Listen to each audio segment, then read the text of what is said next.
How to remove video watermark on phone. In this video, I'll show you 2 simple ways to remove video watermarks directly on your phone. No computer and no advanced editing skills needed. Let's dive right in.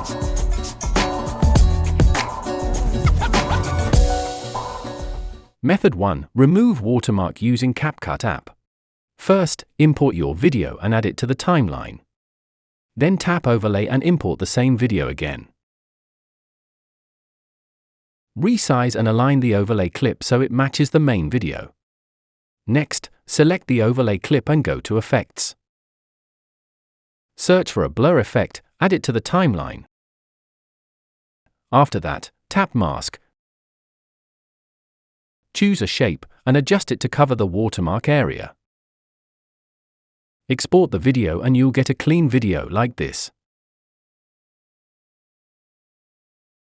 Method 2. Remove watermark using VikPea app.